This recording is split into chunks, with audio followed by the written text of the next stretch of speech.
Hello everyone, this is professor MH और आज के इस वीडियो में we will discuss lecture number 65 बैफ इनडायरेक्ट टैक्सेस सेमेस्टर 6 सितंबर 2024 यूनिवर्सिटी पेपर सोल्यूशन, जिसके अंदर हम लोग ने बैगेज का प्रैक्टिकल इंट्रोडक्शन स्टार्ट किया था। पहले बैगेज रूल्स में हम लोग ने देखा था रूल 3 एंड 4। अब हम लोग देखेंगे रूल 5। इसके बाद 6, 7, 8, 9 आएगा। उसके बाद प्रैक्टिकल क्वेश्चन स्टार्ट होगा। जब तक आप ये रूल्स का मतलब नहीं समझ पाओगे तब तक आप बैगेज के क्वेश्चन नहीं कर पाओगे, क्योंकि बैगेज के क्वेश्चन देखने में तो सिंपल लगते हैं, लेकिन जब उसका सोल्यूशन करने जाते हैं तो हम लोग को बहुत डिफिकल्ट पड़ता है। तो ऑलरेडी मैंने रूल 3 और 4 एक्सप्लेन कर दिया है, लिंक डिस्क्रिप्शन में, वहाँ जाके आप देख सकते हो। यहाँ पे देखेंगे कि ये ज्वेलरी अलाउंस का जो रूल 5 है, ये बैगेज के रूल में क्या बोलना चाहता है।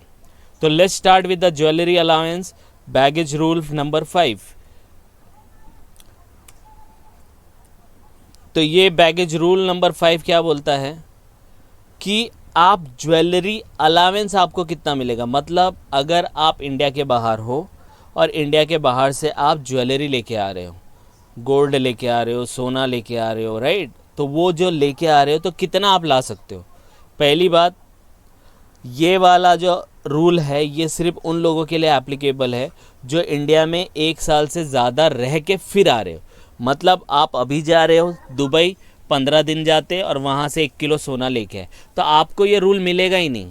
ये उन लोगों के लिए रूल है जो इंडिया के बाहर 1 साल से ज़्यादा रह के फिर इंडिया में आ रहे हैं, और कोई भी कंट्री से वो आ सकते हैं। यहाँ पे दिया है ना, origin country from which the passenger is coming, तो एनी कंट्री, कोई भी कंट्री से आप आओ, कोई भी कंट्री से आओ, लेकिन पैसेंजर रिसाइडिंग अब्रॉड 1 साल से ज़्यादा होना चाहिए। 6 महीना रह के आया, 11 महीना रह के आया, 11.5 महीना रह के आया, अलाउड नहीं है। पूरा 1 साल से ज़्यादा होना चाहिए। 1 साल से ज़्यादा है तभी ये रूल मिलेगा, तभी ये आपको अलाउंस मिलेगा। ठीक है, क्या अलाउंस मिलेगा? जेंटलमैन, जेंटलमैन मतलब आदमी। अगर आदमी 1 साल रह के फिर इंडिया में आ रहा है तो jewellery up to a weight of 20 gram with a value of 50,000। तो 20 ग्राम मतलब 2 तोला, 1 तोले में 10 ग्राम होता है, तो 2 तोले में कितना हो गया? 20 ग्राम। तो 20 ग्राम सोना वो लेके, ज्वेलरी लेके आ सकता है, लेकिन उसका वैल्यू कितना होना चाहिए? 50,000।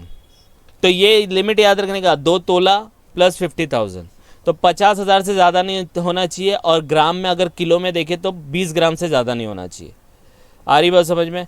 तो 50,000 और 20 ग्राम। लेकिन वही जेंटलमैन अगर जेंटल वुमेन बन गई, लेडी पैसेंजर बन गई, तो उसके लिए 20 ग्राम नहीं है, उसके लिए 40 ग्राम है। 40 ग्राम मतलब 4 तोला वो लेके आ सकती है, लेकिन उसका वैल्यू जो है वो 1 लाख के ऊपर नहीं जाना चाहिए।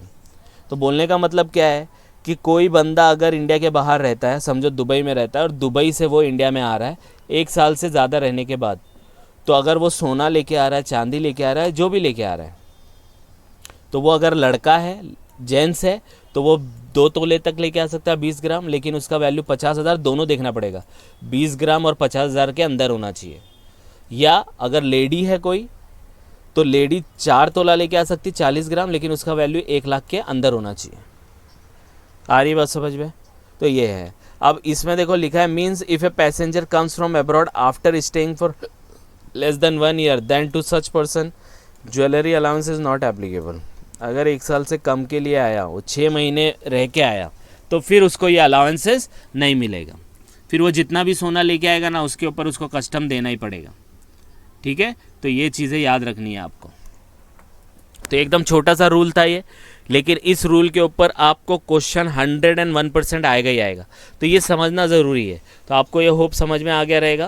पहली चीज़ इसमें याद रखना है, 1 साल से ज़्यादा रहना चाहिए, कोई भी कंट्री से आ सकता है। अगर जेंट्स है तो 20 ग्राम और 50,000, अगर लेडी पैसेंजर है तो 40 ग्राम 1 लाख, ये याद रखना। 20 ग्राम 50,000, 40 ग्राम 1 लाख। ठीक है, 1 साल से नीचे है तो ये अलाउ ही नहीं होगा, पूरा उसको टैक्स भरना पड़ेगा, कस्टम ड्यूटी भरना पड़ेगा। ठीक है, तो आप इसको गो थ्रू कर लो। कुछ डाउट आएगा तो कमेंट करके बता सकते हैं, फिर हम लोग आगे भी रूल कंप्लीट करके then will start with the practical question. Okay, just go through it. कुछ डाउट आएगा please comment, and please like and subscribe for more videos. Thank you.